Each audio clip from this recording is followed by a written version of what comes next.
마지막 소원 있으십니까?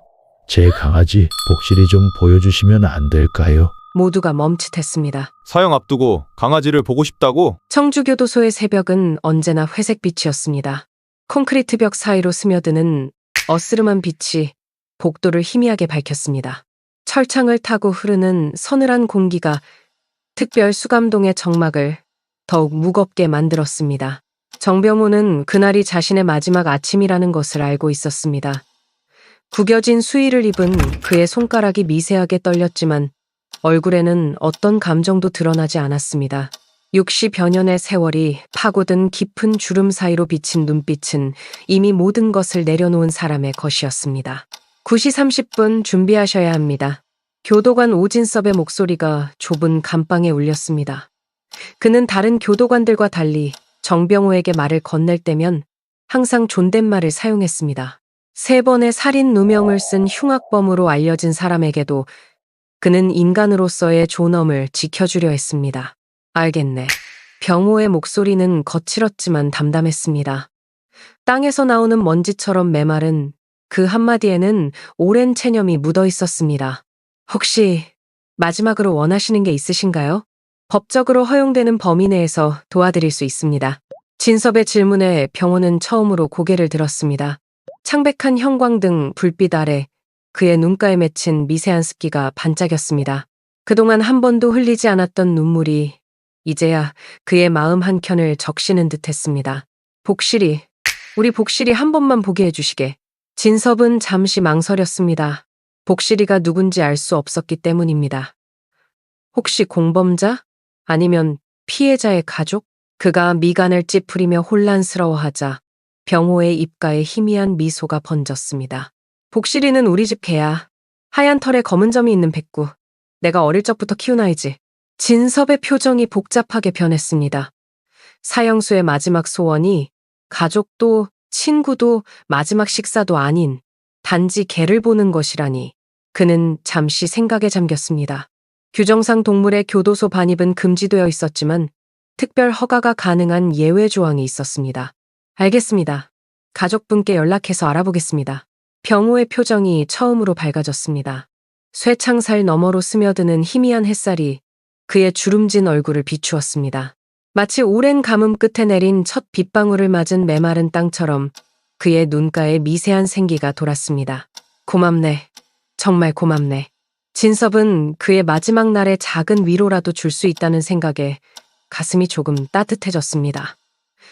그러나 한편으로는 의문이 들었습니다. 이제 세상을 떠나는 마당에 왜 하필 개를 보고 싶어 하는 걸까? 가족도 친구도 아닌 그는 감방을 나서며 병호의 아내에게 전화를 걸었습니다. 아내 이명수는 담담한 목소리로 전화를 받았습니다. 진섭이 병호의 소원을 전하자 잠시 침묵이 흘렀습니다. 그리고 이어진 그녀의 말에 진섭은 걸음을 멈추었습니다. 복실이가 사라졌어요. 어제부터 집에 없어요. 차가운 콘크리트 벽에 메아리치는 그 말은 병호의 마지막 소원마저 이루어지지 않을지도 모른다는 불길한 예감을 안겨주었습니다. 시계는 어김없이 9시를 가리켰고 병호에게 남은 시간은 점점 줄어들고 있었습니다. 철창 밖으로 보이는 하늘은 맑았다. 어쩌면 내 생의 마지막으로 보는 하늘일지 모른다고 생각하니 가슴 한구석이 묵직하게 내려앉았습니다. 아침부터 느껴지던 목의 이물감이 더 심해져서 침을 삼키는 것조차 쉽지 않았습니다. 내 인생이 이렇게 끝날 줄은 상상도 못했습니다. 3년 전 그날만 아니었다면 그날은 한국전력 퇴직기술자들의 정기 모임이 있던 날이었습니다. 청주 직지교육원에서 열린 연수 프로그램이 끝나고 우리는 늘 그랬듯 인근 식당에서 소주 몇 병을 나눴습니다. 이만호 과장도 거기 있었습니다. 평소엔 말이 없던 사람이었지만 그날따라 술이 과했는지 큰 소리로 떠들어댔습니다. 병호 씨, 우리 회사에서 자네 같은 기술자는 이제 필요 없다고. 그의 말에 테이블 분위기가 싸늘해졌습니다. 내 손에 들려있던 소주잔이 미세하게 흔들렸습니다. 목원저리가 뜨겁게 달아올랐지만 나는 참았습니다. 40년 가까이 몸담았던 회사에 대한 자존심이 있었습니다. 그만 마시세요, 과장님. 내가 조심스레 말했습니다. 뭐? 자네가 감히 나한테 훈계해? 이만호의 목소리가 더 커졌습니다. 그때 조세진이 개입했습니다. 지역 유지의 아들로 건설사를 운영하며 한국전력과 수시로 거래했던 사람입니다. 식사나 더 합시다. 오늘 제가 한턱 내려고 했는데 세진의 말에 분위기가 누그러들었습니다. 하지만 이만호는 화장실에 가겠다며 자리를 떴고 나도 잠시 후 화장실로 향했습니다. 추운 겨울이라 손을 씻으려 수도꼭지를 틀었는데 화장실 칸에서 쿵 소리가 들렸습니다. 과장님? 대답이 없었습니다. 이상한 느낌의 칸을 열어보니 이만호가 쓰러져 있었습니다. 머리에서 피가 흘러나왔고 화장실 바닥의 물웅덩이에 그의 피가 섞여 번져갔습니다. 순간 나는 공포에 질렸습니다. 심장이 미친 듯이 뛰었고 온몸에 식은땀이 흘렀습니다. 도와주세요. 누가 좀 와주세요. 내 외침에 사람들이 몰려왔습니다. 그리고 그 순간부터 모든 것이 악몽처럼 돌아갔습니다. 경찰이 왔고 내 손과 옷에 묻은 피를 보고 의심의 눈초리를 보냈습니다. 이만호와 말다툼했다는 목격자들의 증언, 화장실에서 함께 있었다는 시간대, 그리고 내 손에 묻은 피, 모든 증거가 나를 향했습니다. 그건 제가 한 게 아닙니다. 저는 그저 쓰러진 그를 발견했을 뿐입니다. 내 목소리가 화장실에 울려 퍼졌지만 아무도 믿어주지 않았습니다. 세진은 경찰과 말하며 고개를 가로저었습니다. 그의 눈빛에서 무언가 이상한 감정을 느꼈지만 그때는 이해할 수 없었습니다. 재판은 빠르게 진행됐습니다. 내가 과거 이만호와 갈등이 있었다는 증언, 현장에서 발견된 내 지문이 찍힌 흉기, 그리고 결정적으로 내 옷에 묻은 피, 모든 것이 나를 범인으로 지목했습니다. 피고인 정병호, 법정은 당신에게 살인죄를 적용하여 사형을 선고합니다. 재판장의 선고가 내려졌을 때 나는 아무런 감정도 느끼지 못했습니다. 단지 머릿속이 하얘지고 귓가에서 윙윙거리는 소음만 들렸습니다. 아내 명순이 흐느끼는 소리, 변호사의 한숨, 그리고 방청석에서 들리는 웅성거림. 그 모든 소리가 멀리서 들려오는 듯 했습니다. 진짜 범인은 세진이었습니다. 확신했습니다. 그날 화장실에서 이만호와 세진이 말다툼하는 소리를 희미하게 들었던 기억이 있었습니다. 하지만 그 기억은 혼란스러웠고 증거는 없었습니다. 세진은 지역 유지의 아들이었고 그의 아버지는 이 지역의 정치적 영향력이 강했습니다. 누가 감히 그를 의심할 수 있었겠습니까? 상고심도 기각되었습니다. 억울함에 밤마다 이를 갈았습니다. 쇠창살을 부여잡고 몸부림치며 내 결백을 외쳤지만 아무도 들어주지 않았습니다. 세상은 내게 등을 돌렸고 나는 점점 체념하게 되었습니다.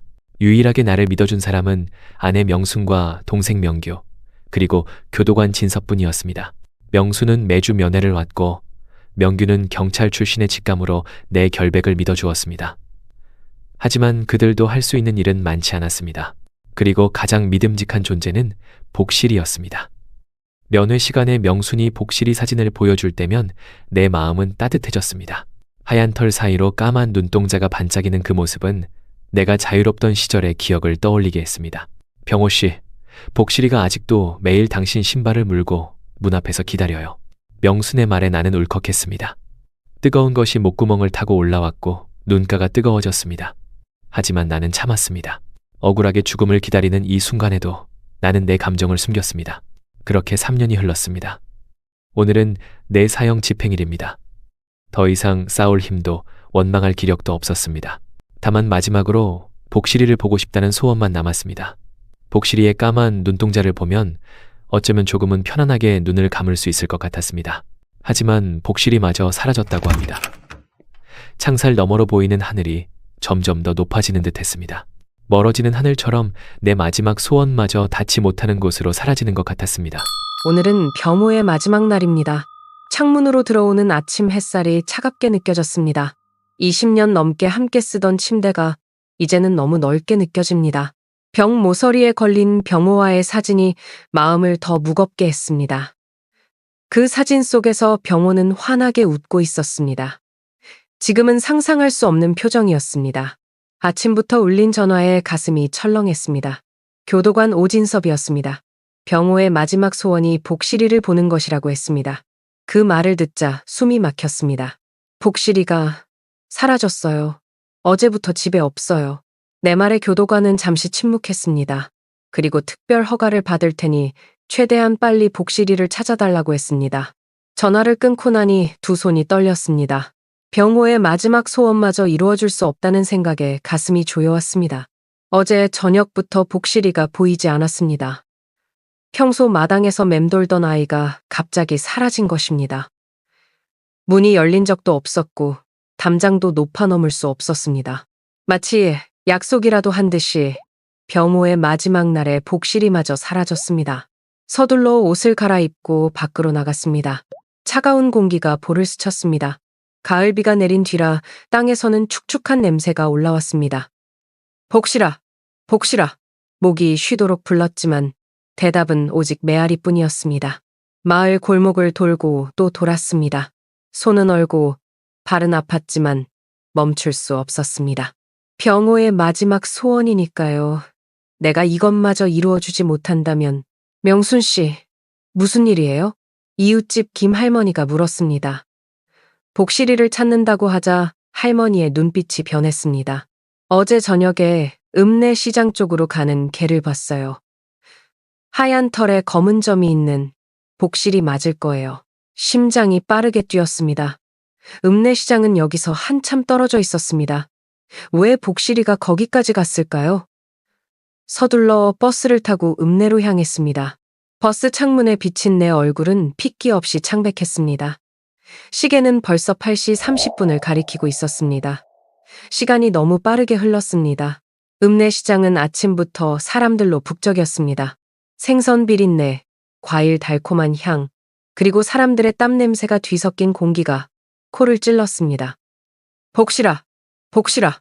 사람들이 이상한 눈초리로 쳐다봤지만 상관없었습니다. 오직 복실이를 찾는 것만이 중요했습니다. 시장 구석구석을 다 돌아도 복실이는 보이지 않았습니다. 손에 든 휴대폰은 구실을 알렸습니다. 가슴이 더 조여왔습니다. 시장 뒷길로 향했습니다. 그곳에는 오래된 느티나무가 있는 작은 쉼터가 있었습니다. 병호와 데이트하던 시절 자주 앉았던 벤치였습니다. 다리가 후들거리는 것을 느끼며 벤치에 앉았습니다. 그때 희미한 울음소리가 들렸습니다. 끙, 끙. 소리를 따라가 보니 느티나무 뒤편에 복실이가 있었습니다. 하얀 털이 흙먼지로 얼룩져 있었고 발톱이 닳아 있었습니다. 며칠을 걸어온 듯했습니다. 복실아. 복실이는 나를 보자 꼬리를 흔들었지만 다가오지는 않았습니다. 그 자리에 계속 앉아 무언가를 지키고 있는 듯했습니다. 가까이 다가가 보니 복실이 목줄이 느티나무 뿌리 사이에 걸려 있었습니다. 조심스레 목줄을 풀어주려는데 목줄 안쪽에 무언가 딱딱한 것이 느껴졌습니다. 손가락을 넣어 꺼내보니 USB였습니다. 작고 검은 USB가 목줄 안쪽 주머니에 숨겨져 있었습니다. 이게 뭐지? 머릿속이 혼란스러웠습니다. 왜 복실이 목줄에 USB가? 그리고 왜 하필 읍내시장 느티나무 아래에? 그때 기억이 떠올랐습니다. 사건 전날 병호가 회사 일로 이 근처에 왔었다고 했습니다. 혹시? 손이 떨렸습니다. 휴대폰을 보니 9시 15분이었습니다. 시간이 없었습니다. 복실이를 안고 택시를 잡았습니다. 청주교도소로 가주세요. 최대한 빨리요. 택시 안에서 동생 명규에게 전화를 걸었습니다. 파출소장 출신인 그는 항상 냉정했지만 형의 사건만큼은 이성을 잃곤 했습니다. 처음에는 형을 의심했던 그였지만 지금은 형의 결백을 믿는 유일한 사람이었습니다. 오빠, USB를 찾았어. 복실이 목줄에 있었어. 명규의 숨소리가 거칠어졌습니다. 그는 즉시 알았습니다. 이것이 중요한 단서라는 것을요. 당장 USB를 확인해 봐야 해. 내가 있는 파출소로 와. 택시 기사에게 목적지를 바꿔달라고 했습니다. 심장이 너무 빨리 뛰어 숨이 가빴습니다. 복실이는 내 품에 안겨 떨고 있었습니다. 그 아이도 무언가를 알고 있는 듯했습니다. 파출소에 도착하자 명규가 뛰어나왔습니다. USB를 건네고 컴퓨터에 연결했습니다. 화면에 나타난 것은 CCTV 영상이었습니다. 날짜는 3년 전 사건 당일, 장소는 청주 직지교육원 화장실 입구였습니다. 영상 속에는 조세진이 이만호와 함께 화장실로 들어가는 모습이 찍혀 있었습니다. 그리고 몇 분 후 세진 혼자 나오는 모습, 그의 셔츠에는 뭔가 묻어 있었고 그는 서둘러 자켓을 여몄습니다. 그 후 병호가 화장실에 들어가는 모습이 보였습니다. 이게 명규의 목소리가 떨렸습니다. 증거였습니다. 병호의 결백을 증명할 수 있는 결정적인 증거였습니다. 병호가 이만호를 죽인 게 아니라 조세진이 그를 죽이고 병호에게 누명을 씌운 것이었습니다. 오빠, 이걸 어떻게... 말을 잇지 못했습니다. 시계는 이미 9시 45분을 가리키고 있었습니다. 사형 집행 시간까지 불과 15분밖에 남지 않았습니다. 명규가 벌떡 일어났습니다. 당장 교도소로 가자. 나는 검찰청으로 달려갈게. 우리는 각자의 길로 뛰었습니다. 택시를 타고 교도소로 향하는 내내 나는 기도했습니다. 복실이를 꼭 아는 채 시간과의 싸움을 벌이고 있었습니다. 창밖으로 흐르는 풍경이 눈물에 번져 보였습니다. 병호, 조금만 더 버텨요. 우리가 갈게요. 복실이가 마치 내 말을 알아듣기라도 한 듯 낑낑거렸습니다. 그 작은 생명체가 지켜낸 진실이 이제 병호의 생명을 구할 수 있을까요? 시간은 무자비하게 흘러갔고 우리는 절박하게 달려갔습니다. 명규의 차가 아스팔트 위를 미끄러지듯 내달렸습니다. 손끝이 하얗게 변할 정도로 핸들을 움켜쥐고 있었습니다. 차 안은 그의 거친 숨소리로 가득 찼습니다. 머릿속에서는 방금 전 본 CCTV 영상이 계속 반복되었습니다. 세진이 범인이었어. 형은 결백했어. 그동안의 의심이 형에 대한 미안함으로 변했습니다. 경찰 출신인 자신도 처음에는 형을 의심했던 것이 이제는 부끄러웠습니다. 태어나서 처음으로 교통신호를 무시하며 차를 몰았습니다. 온 신경이 시계에 집중되었습니다. 9시 50분, 단 10분 남았습니다. 동시에 검찰청에 전화를 걸었습니다. 다급한 목소리로 상황을 설명했습니다. 지금 당장 청주교도소에 연락해서 정병호의 사형 집행을 중지시켜야 합니다. CCTV 증거가 발견됐습니다. 전화기 너머로 검사의 의심스러운 목소리가 들렸습니다. 무슨 증거인지 확인도 안 된 상태에서 지금 제 동생 명순이 그 USB를 들고 교도소로 가고 있습니다. 제 이름으로 보증합니다. 정명규 전 공주파출소장이 보증합니다. 명규의 목소리가 차 안에 울려 퍼졌습니다. 이마에서는 식은땀이 흘러내렸습니다. 입술은 바짝 말라 갈라지고 있었습니다. 검사가 잠시 침묵한 후 대답했습니다. 알겠습니다. 바로 교도소에 연락하겠습니다. 하지만 증거가 확실하지 않으면 명규는 검사의 말이 끝나기도 전에 전화를 끊었습니다. 다음번 신호도 무시한 채 차를 몰았습니다. 심장이 터질 듯이 뛰었습니다. 그의 귓가에서는 시계 초침 소리만이 크게 울렸습니다. 한편 청주교도소에서는 정병호가 마지막 준비를 하고 있었습니다. 진섭은 그의 감방 앞에 서 있었습니다. 그의 표정은 무거웠습니다. 병호의 부인에게서 복실이를 찾았다는 연락을 받았지만 교도소에 도착하기까지 시간이 너무 촉박했습니다. 정씨, 시간이 됐습니다. 진섭의 목소리는 평소보다 더 낮고 무거웠습니다. 병호는 담담하게 고개를 끄덕였습니다. 그의 눈빛은 이미 모든 것을 내려놓은 사람의 것이었습니다. 괜찮네, 복실이는 못 온다는 건가? 진섭은 말을 고르며 대답했습니다. 부인분이 찾으셨다고 합니다. 지금 오고 계시는 중이라. 병호의 눈에 미세한 빛이 돌았지만 곧 사라졌습니다. 그는 알고 있었습니다. 시간이 너무 없다는 것을요. 그렇군. 그래도 찾았다니 다행이네. 병호는 천천히 일어섰습니다. 감방벽에 걸린 작은 사진, 복실이와 함께 찍은 사진을 마지막으로 바라봤습니다. 그리고 진섭을 따라 걸음을 옮겼습니다. 명규의 차가 교도소 정문에 도착한 것은 9시 57분이었습니다. 차에서 뛰어내려 경비에게 소리쳤습니다. 정병호의 사형 집행을 중지해야 합니다. 새로운 증거가 발견됐습니다. 경비는 당황한 표정으로 명규를 막았습니다. 민간인은 들어갈 수 없습니다. 제 형입니다. 지금 죽으려고 합니다. 검찰에서 연락 안 왔습니까?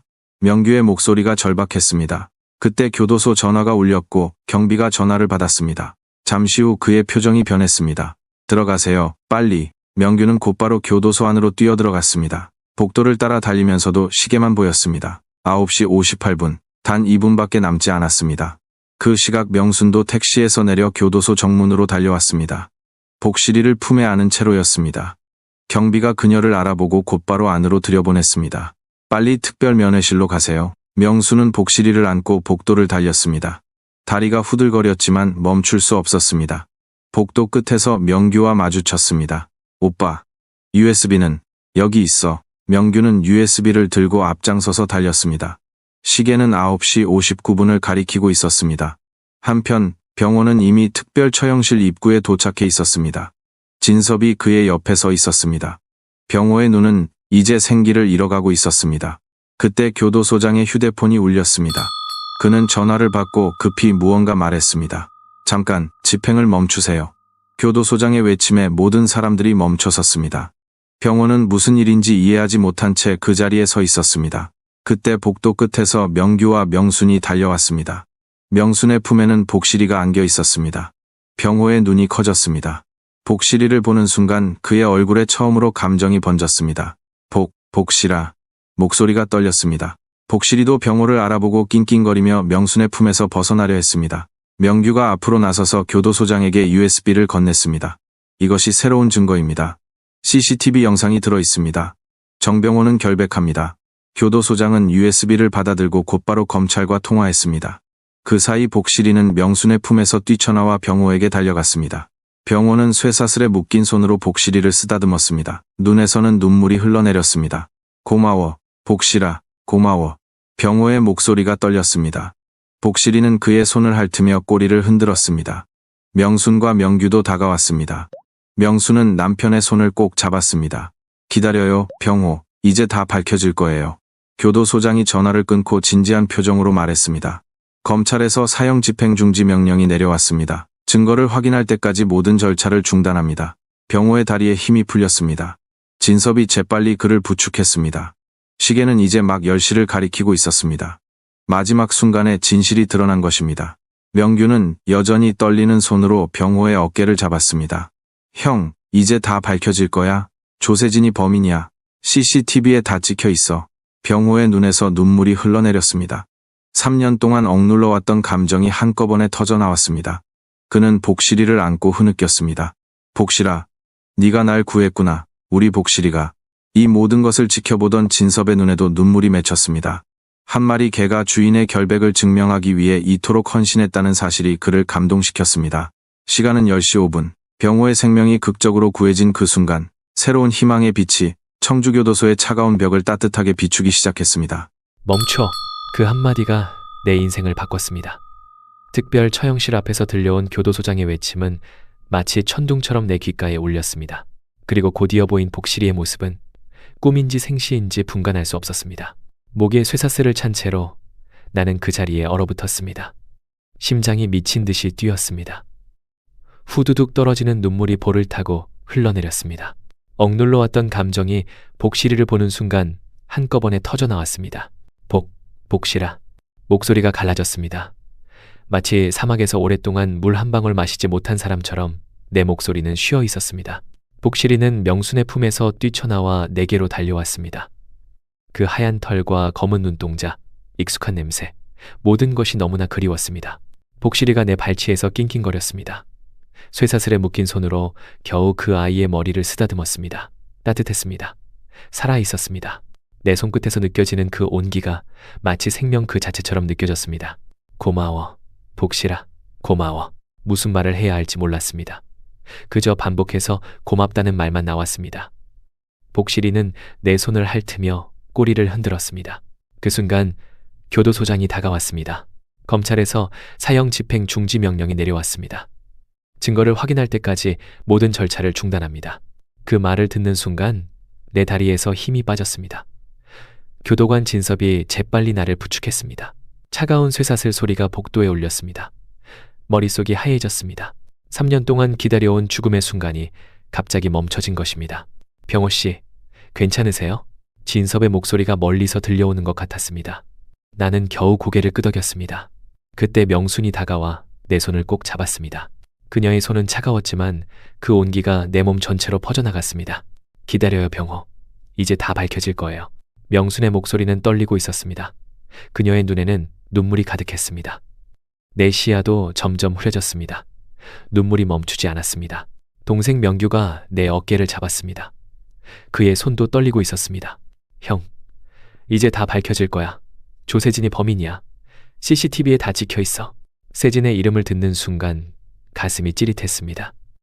3년 전 그날의 기억이 선명하게 떠올랐습니다. 화장실에서 들려온 희미한 말소리, 바닥에 쓰러진 이만호, 그리고 내가 도착하기 직전에 화장실을 나서던 세진의 모습. 어떻게? 말을 잇지 못했습니다. 명규가 USB를 들어 보였습니다. 복실이가 찾아왔어. 목줄에 USB가 있었어. 네가 3년 전에 준비해뒀던 거지? 그제야 기억이 떠올랐습니다. 사건 전날 직지교육원 근처를 지나다가 우연히 화장실 입구에 CCTV를 발견했습니다. 평소 기술자의 습관으로 그런 것들을 눈여겨보곤 했었습니다. 사건 후 경찰 조사를 받으면서 그 CCTV가 떠올랐고 퇴근길에 몰래 영상을 복사해 USB에 저장했습니다. 하지만 그날 밤 내 집 주변에서 수상한 사람들이 돌아다니는 것을 느꼈습니다. 세진의 사람들이 나를 감시하고 있다는 직감이 들었습니다. 급한 마음에 복실이 목줄 안쪽에 USB를 숨기고 복실이에게 읍내시장 느티나무 근처에 가라고 훈련시켰습니다. 3년 동안 잊고 있었던 기억이었습니다. 그래, 그랬어. 내 말에 명순이 놀란 표정을 지었습니다. 당신이 준비했던 거였군요. 복실이가 왜 갑자기 사라졌는지 이제 알겠어요.